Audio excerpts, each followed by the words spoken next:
everyone, thanks for stopping by and I hope you're having a terrific day. I'm making a birthday card using the Avocado Arts Sweet Treat Sweetie stamp set. I don't believe they're around anymore. At the time that they were out, they had die cuts that went with their stamps, and I opted out on doing that. I'm also going to be using Mary's Let's Party stamp set. 110 pound cardstock. This is for my stamping. And then this really cute dotted paper. It's called Seeing Spots from Colorbach. I got this at Walmart. And it's one of those papers where you're like, this is so cute, I don't want to use it up. But yeah, they have a really cute sample of a scrapbook page here too. All right, so let's get started. When I use the 110 pound cardstock, I tend to use my, oh gosh, my scoreboard is very dirty. I tend to use my scoreboard because it's so thick that I hardly ever get it straight. Thank God for these kind of tools, right? All right, so I'm just going to go ahead and score that. All right, so let's put the layers on. We're using a really pretty bright orange. There we go. My Tombo's getting low. Got glue on my fingertip. Okay, here we go. Just a little bit on the edge. I love this orange. It's a happy, bright, fun orange. And that's going to be my first layer. This is a landscape card. I'm sorry, horizontal. Horizontal, not landscape. And then I put the red on. Oops.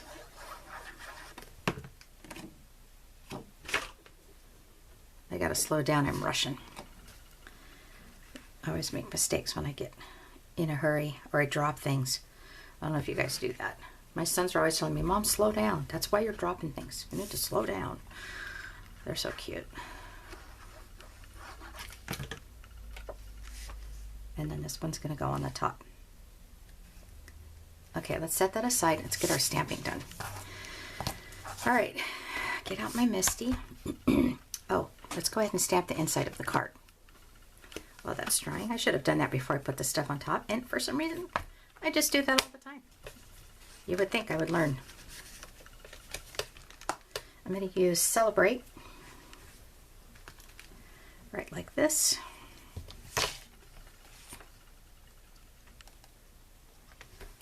And just my black Memento ink is fine.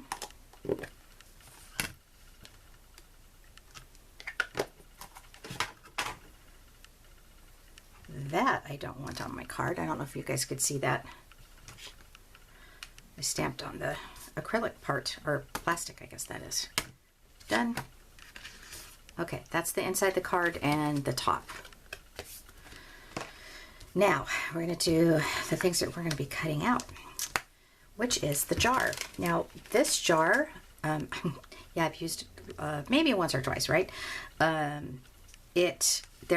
This is from the Avocado Art stamp set, but there's all kinds of stamp sets, including Cards TV, that she has a jar for hers too, on one of hers. All right, so let's ink that up. We're going to be fussy cutting this. See, that's what I'm doing. I'm rushing. That's going to go like that. All right, so we're done with this. Oh, actually, we're not. Let's get this cleaned off. I want to do some happy birthday stamps as well. Oops, got to take this guy off. And we're going to do one in the orange.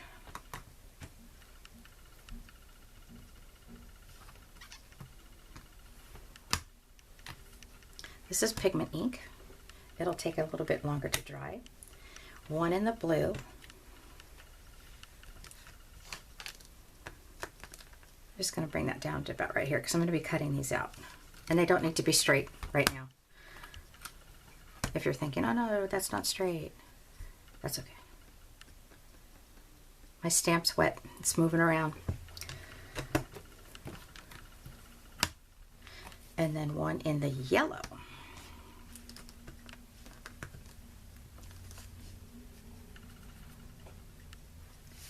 And that right here.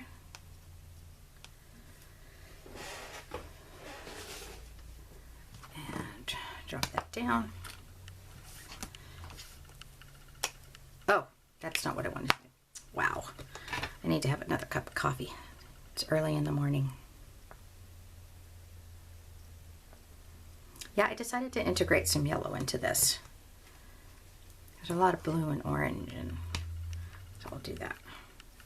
Very nice. Okay, I think we're done. Maybe not. You never know. Just make sure my hands are clean and dry. Okay, oh, you know what? I also wanted to stamp. Sorry about this. I'm kind of all over the place, aren't I? I want to go ahead and stamp this on the inside too. So we're going to do a blue one here. Might as well before I cut it, get it over with. Oh, that sounded negative. I didn't need to sound negative. Finish it.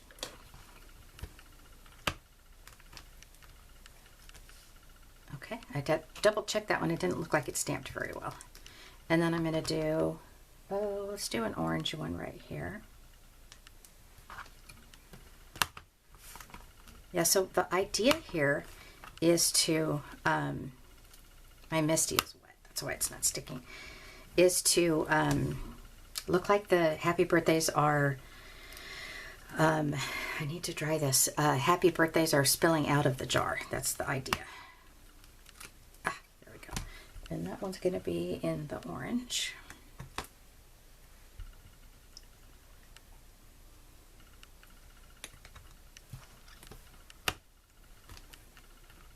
Nice.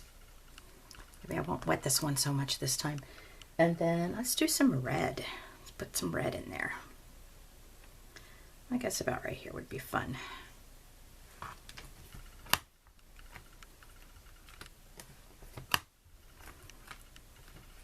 I don't have a dry towel. I can see that it's wet too. Always be prepared, Kim. Okay, let's see if this works. Yeah. Okay, problem solved. Now, in this color box set, I didn't like the color of red in here. It was turning out to be kind of pink, and then the other red was not dark enough. So I pulled out this one, and I'm going to use this one instead.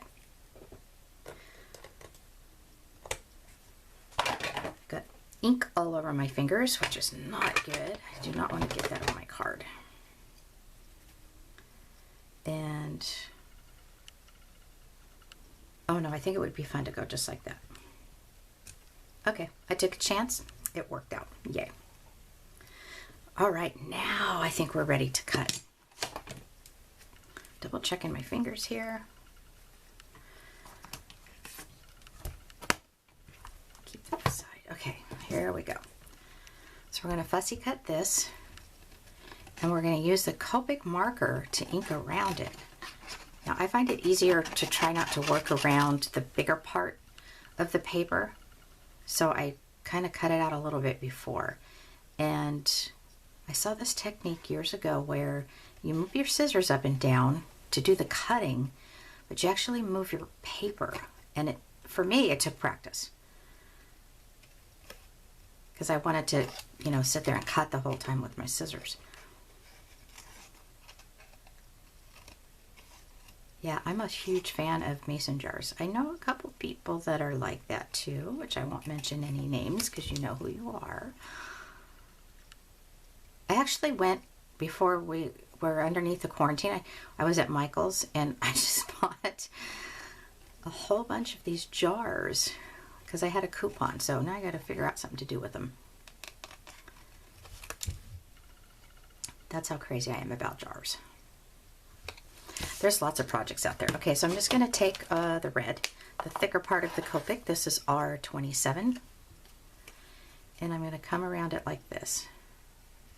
Just enough that you can see it, but that it's not too dark. Just felt like it needed a little bit of separation from the blue and white. I don't know if you guys can even see that, but it's done. Okay, and then I've got some blue jute that I'll be using as well. Let's go ahead and color the jar right now though. So I'm going to color this with orange.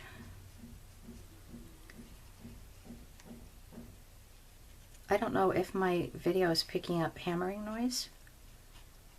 There's a house that's across the street and down a ways that they completely tore down, and they're building it back up.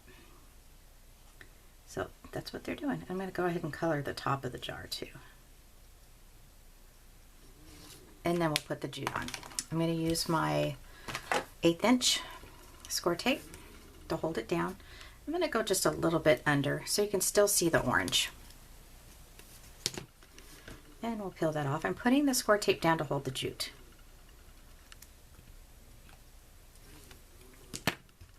I'm going to put about 3 inches out because I'm going to be tying a bow. And then, yeah, just holding the jute down. Let's go around 3 times. And then I'm going to just tie it like I'm tying a shoe.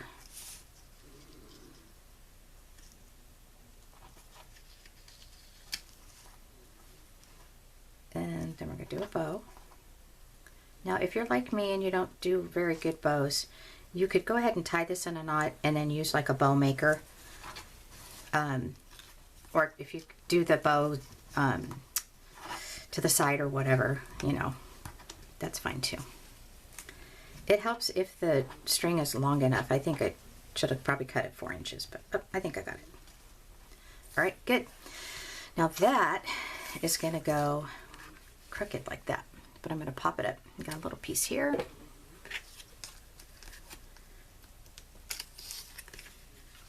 And I'm going to tilt it right over here.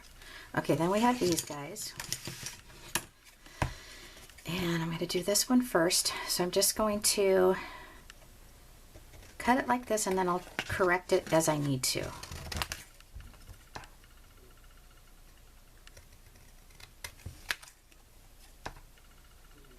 Just trying to get it as close to the last letter and the first letter, because I don't want it to be too big. Then I'm going to take the R27 and I'm going to ink around that.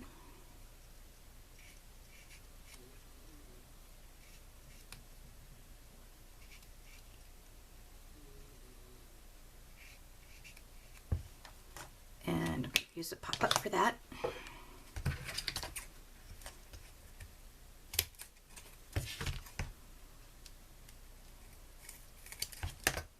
Almost done. Thank you for hanging in there with me.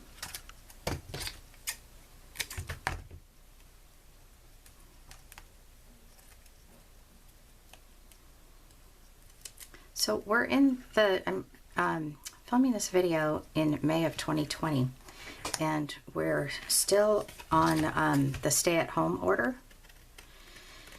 And I had a neighbor come over, or not come over, she texted me. And asked me if I was making masks, because I guess she's, well, she knew that I'd make cards, but I guess if you're crafty, right?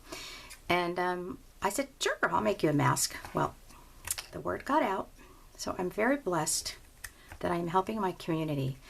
I've made several people in my mom's assisted living place masks, and quite a few of my neighbors, and even people on the East Coast.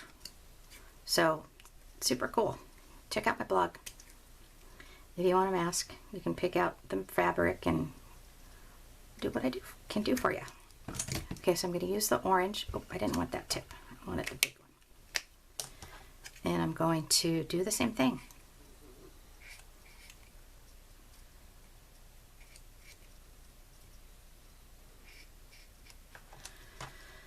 And do a pop-up. Tear it that time. I'm not going to use scissors. Not necessary. I'm trying to get through this quickly because I know your time is precious. Could be home with your kids or whatever it might be. Okay, then I've got this last one. Ooh, where'd it go? Oh, here it is. Nope, that's not it. Wow. There's the third one around here somewhere. I don't know if you guys can see it. I can't see it. Oh my gosh, I really did lose it. That's crazy. All right, well, we're going to stop here because I know I'm going to find it. I have another one that goes right here, and I stamped that in yellow. So that's it.